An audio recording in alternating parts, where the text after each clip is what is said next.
Bonjour à toutes et à tous et bienvenue pour une nouvelle vidéo. Je suis Audrey de la chaîne Gis Sushi. J'espère que vous allez bien. Comme vous l'avez vu au titre, aujourd'hui on va faire une nouvelle vidéo réaction. Alors oui, logiquement si vous avez suivi la vidéo, alors je sais pas si je vous la mettrai dans le petit i ou en barre d'infos. Je sais pas si je peux encore remettre des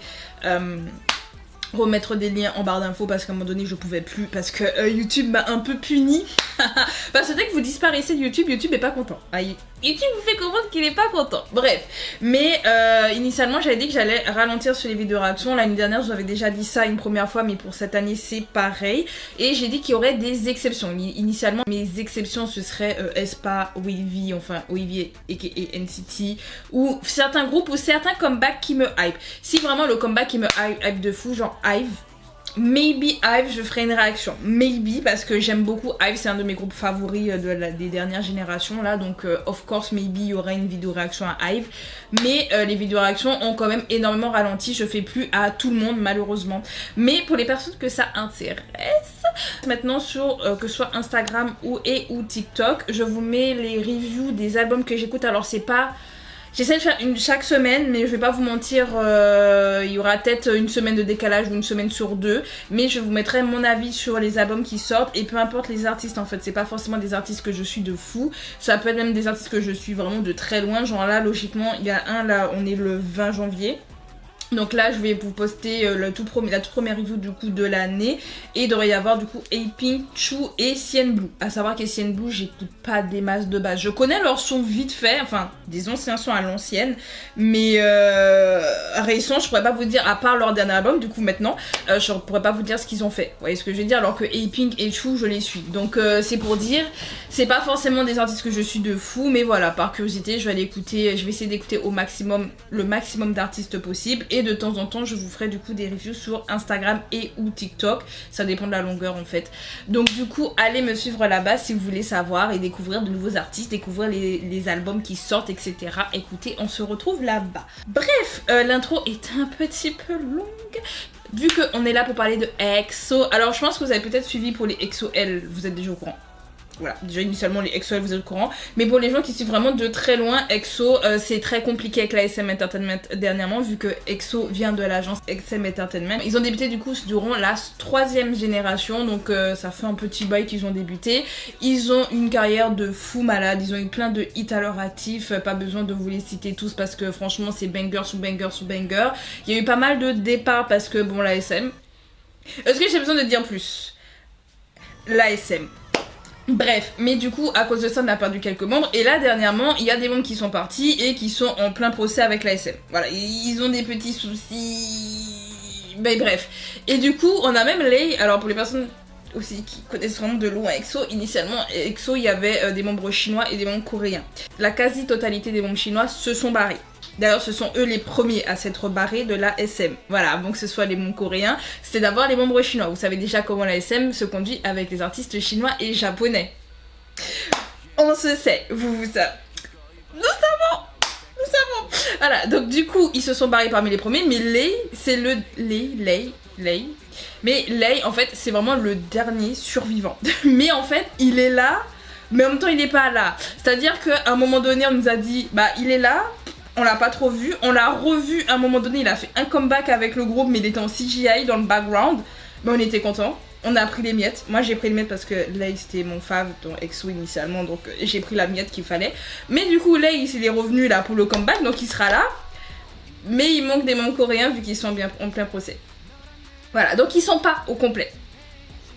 Pour information. Bref, en tout cas, ils sont revenus du coup avec le titre Crown. Je ne sais pas... Alors ça va être écrit, c'est leur 8... Ah si, donc ils reviennent avec leur 8e album. 8e, on n'aura pas Baekhyun. Oh non. On n'aura pas Baekhyun, ça me fait très bizarre. Ah vraiment ça me fait très bizarre de pas avoir les... Parce qu'en plus ce sont, je vais pas dire les meilleurs vocalistes qui sont partis. Parce qu'il y a encore de bons vocalistes dans EXO vu qu'on a Suho. Donc on a encore de bons vocalistes, ok. Mais on va pas se mentir que... Ça me fait bizarre, mais bref, je reviens du coup avec leur 8e album. Il s'est mis en avant par le titre Crown. Mais là, on sent que c'est... Mais bon, alors, on va voir ce que ça va donner. Je vais peut-être mettre mes petites lunettes. Voilà. Comme ça, on va se faire du bien aux yeux. Et on va regarder le retour de mes rois. On va regarder le retour des EXO, donc guys, c'est parti. Franchement j'ai hâte. En plus j'ai l'impression que ça va être un peu comme Don't Call Me de SHINee que j'adore. Bref, let's go.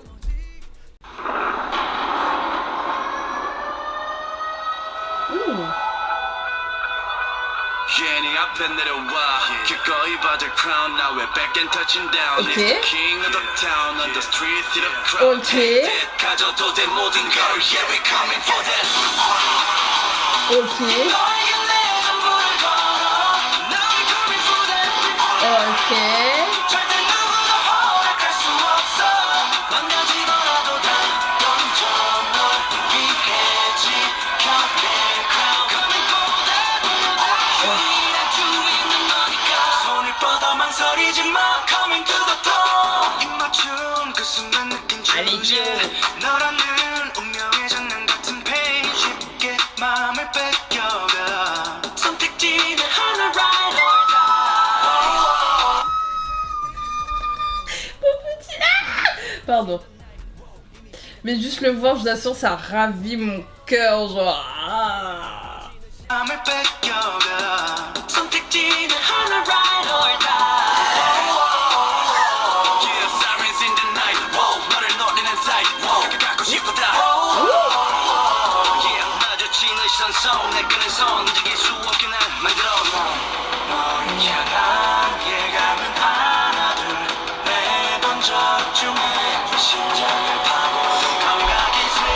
Alors, je vais essayer de me rappeler des super pouvoirs parce que Kai, je sais que c'est la téléportation. D'ailleurs, dans Super M, le début de Super M, il se téléporte because c'est le pouvoir de Kai. Je présuppose c'est où non, c'est pas l'eau. Je sais plus. Non, pas Seoun. Suo, ça doit être l'eau, I think. Je me rappelle plus, honnêtement, à part Kai pour la téléportation, je me rappelle plus qui. J'essaie de me rappeler parce qu'ils sont en train de tous les montrer en plus, hein. Ils montrent les super pouvoirs de chacun.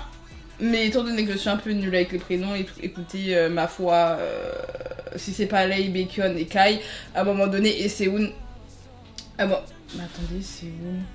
Attendez. Ben oui, il était là, Seoun. Donc Seoun, c'est quoi? C'est l'air, je pense.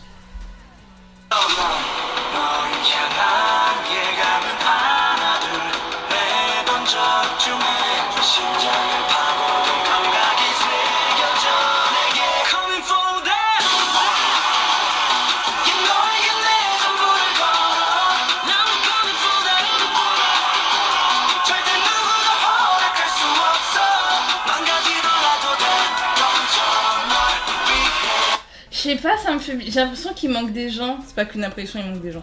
Mais... Mais en fait, là, les voir là, j'ai l'impression qu'il manque un truc. Mais il manque des gens.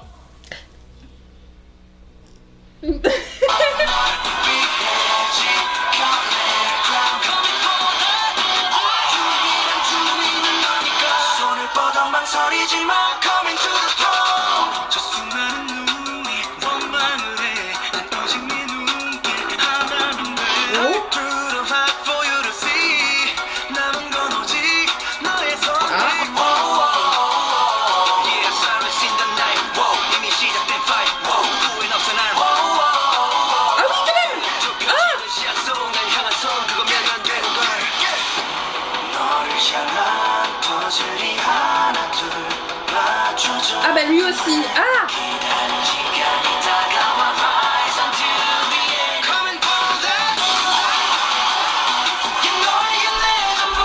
attends, nous sommes d'accord que c'est Lei qui a sauvé Dio, donc en fait Lei est venu en tant que sauveur.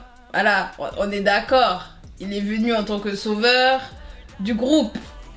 C'est bien Lei. Je remets. J'ai pas bien vu. C'est Lei.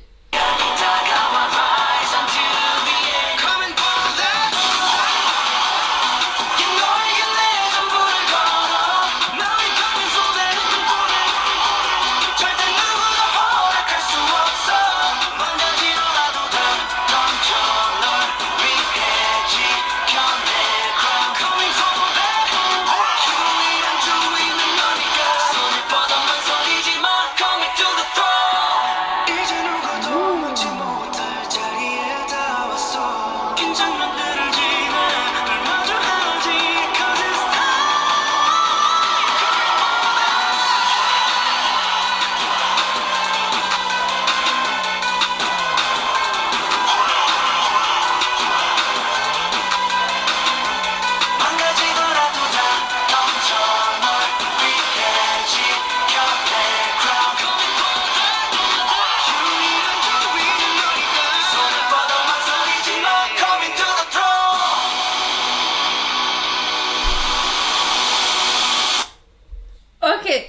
je vais vous donner mon avis.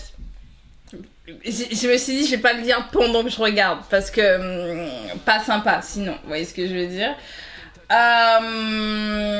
D'ailleurs, faudra que j'écoute du coup leur album cette semaine. Du coup, faudra que j'écoute l'album d'EXO, il y a 9 chansons. Je vais dire 8. Je suis sur 8, je sais pas pourquoi. Il y a 9 chansons, du coup, faudra que j'aille écouter ça. En plus, ce sont mes petits rois du R&B, j'espère qu'ils vont nous sortir des petits hits là. Toujours des bangers avec EXO, en plus les voix généralement, on n'est jamais déçus avec eux. Il manque des gens, donc je sais pas comment ça va se passer, mais on a dit on allait. Ça va bien se passer. Bref, qu'est-ce que j'allais dire? Première chose, le MV, il aurait pu être mieux. Vraiment, c'est le truc qui m'est revenu pendant tout le temps du MV, c'est que avec le concept de EXO, à l'époque où on n'utilisait pas autant l'IA et tout ce qui s'en suivait, fallait être imaginatif et surtout il fallait avoir des artistes de talent derrière pour pouvoir nous faire des trucs sympas. Au début, ça pouvait paraître cheap. Voilà, on va pas se mentir, on n'a pas les mêmes moyens qu'à l'époque et c'est pas non plus les mêmes technologies. Mais avec le développement de l'IA, je sais que plein de gens détestent l'IA et surtout pour, on va dire, la partie plutôt environnementale, là où je suis d'accord avec vous dans ce sens-là, c'est pas très... Voilà, on est en train d'épuiser des sources d'eau, il y a des endroits ils ont même plus d'eau à cause de l'IA. Donc ça par contre, not funny. Ça, à la limite, je peux comprendre qu'on se dise ouais... Mais je suis quand même... en dehors du côté environnemental et du fait aussi que ça puisse, on va dire, il y a des métiers qui risquent de disparaître avec l'IA, même si honnêtement on peut rien faire sans un homme derrière dans tous les cas. Même si tu utilises l'IA, il faut quand même qu'il y ait un homme derrière pour pouvoir le programmer pour faire des choses. Donc il y a des choses où l'homme sera logiquement irremplaçable, mais bon, on n'est pas là pour faire le thème de l'IA, mais c'est pour pouvoir expliquer ce que je veux dire, parce que je sens qu'on va m'agresser dans les commentaires, les contre-IA vont dire non, quand même pas. Mais honnêtement, je pars du principe que l'IA peut être une aide.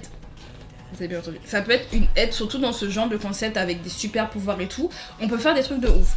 Mais là, je trouve que ça fait un peu cheap. Au final, en fait, je me dis avec le développement de la technologie qu'on a aujourd'hui, avec les MV que j'ai vu par exemple de aespa. Je suis obligée de parler de aespa because... Si je parle pas de aespa un jour dans ma vie, je pense que c'est que ça va pas, je ne respire pas. Mais quand je vois les MV qu'on arrive à faire avec aespa par exemple, la qualité que l'on a, on pourrait faire des trucs de zinzin en fait avec EXO. Là, ils leur ont pas donné de l'argent. Hein. Je suis désolée. En fait, la SM m'était juste saoulée avec l'histoire du procès avec les autres membres. Ils se sont dit, vas-y, on vous met aussi au placard un peu. On vous met pas l'harmonie que vous avez besoin. Parce que vraiment, la chanson est pas mal. Mais je trouve qu'avec un MV un peu plus impactant, parce que il y avait de très bonnes idées. Franchement, je trouve que le MV a de très bonnes idées. On revient avec vraiment les super pouvoirs dedans. Il y a une histoire où justement, entre le mal, le fait qu'ils se font attraper, mais en même temps ils se libèrent et qu'ils deviennent les rois, parce que de toute façon ça s'appelle Crown, donc il y a une histoire de couronnement dedans, et à la fin ils sont couronnés. Franchement, genre les empêche et tout, ils se battent pour avoir le pouvoir, bref. Vous voyez ce que je veux dire? Je vois l'idée. L'idée est bonne. Franchement, l'idée, elle est bonne, mais mal exécutée. Je suis pas une artiste, je ne suis pas graphiste, mais en fait, je suis quand même déçue. Voilà, c'est que je me dis vraiment, avec l'évolution de la technologie que l'on a aujourd'hui, on pourrait faire tellement de trucs de baiser. Et avec EXO, on a déjà eu de très bonnes vies. Peut-être qu'ils étaient un peu moins... Comment dire ? Il y a peut-être un peu moins de choses. Genre par exemple Monster. Je trouve que le clip de Monster il est super. D'ailleurs on trouve aussi les flèches et tout. Whatever. Mais vous regardez leurs anciens MV. Il n'y avait pas tous. Il y a certains MV où ils sont un peu plus cheap que d'autres on va dire. Mais en général je trouve que EXO ils ont des MV assez memes. Quand même, enfin memes c'est pas le terme mais vous voyez ce que je veux dire. Ils ont quand même de bons MV. Et là je sais pas, ça me déçoit. Ça me déçoit parce que la chanson elle est vraiment bonne et je me dis t'as un MV vraiment tac, ça te donne une claque, genre le MV te donne une claque, bah t'es en mode waouh, la chanson elle a encore plus d'impact parce qu'elle est vraiment puissante. Et ouais, il y a que sur la partie de refrain ça m'a rappelé un peu de Don't Call Me, mais pas totalement, pas du tout sur le reste de la chanson. Mais je sais pas, il m'a manqué un truc dans le MV, ça faisait un peu vide, ça faisait vraiment genre t'as que des trucs des murs verts là derrière et je sais pas, c'est dommage. Vraiment, c'est ça que ça m'énerve. En fait, SM m'énerve. Et bon, vous savez déjà que SM et moi, on est en constante guerre. Alors, guerre, pas vraiment, parce que pour qu'il y ait une guerre, il faut que les deux côtés soient d'accord. Là, il y a que moi qui suis en guerre. La SM sont pas les reins de mon existence. Mais je suis quand même fâchée avec la SM, vous le savez. Voilà, la SM et moi ne sommes pas en bon terme.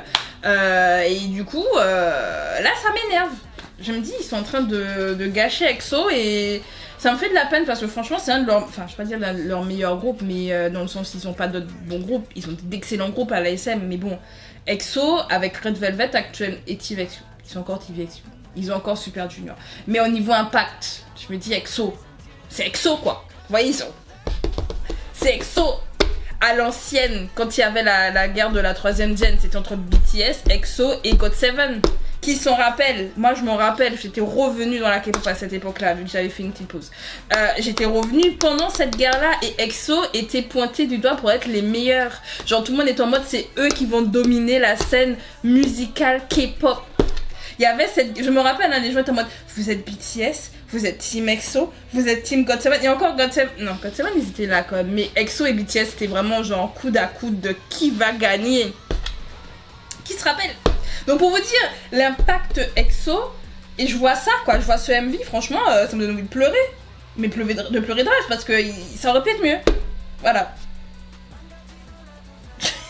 La go qui est venue pour se plaindre. Bref, je vais arrêter de me plaindre, j'ai mon sport à aller faire. En tout cas, qu'est-ce que vous avez pensé du coup du retour de EXO? Est-ce que vous avez déjà écouté l'album? Donc dis-moi ce que vous en pensez du coup en commentaire. Est-ce que vous êtes content du retour de Lay? Mon bébé, il est trop beau. Bref, mais qu'est-ce que vous pensez aussi du MV? Est-ce que pour vous, au contraire, le MV il est très bien comme ça? Mais bon, moi je trouve que c'est abusé du coup de... Là, ça se voyait vraiment de... Beaucoup, qu'il y avait beaucoup d'IA. Et... Je vous dis, ça fait vraiment en mode, il fallait faire un MV quoi. Bref, écoutez, je m'arrête là parce que ma réaction est giga longue et j'aurai le montage à faire les prochains jours. Donc écoutez, on s'attrape pour les futures vidéos de la chaîne, je sais pas ce que ce sera. J'ai même pas encore tourné de review. J'ai d'autres reviews de côté en vrai, mais j'ai tellement d'idées, guys, je sais pas. On s'attrape. Écoutez, prenez soin de vous, guys. On se dit à bientôt. C'était Audrey. Salut.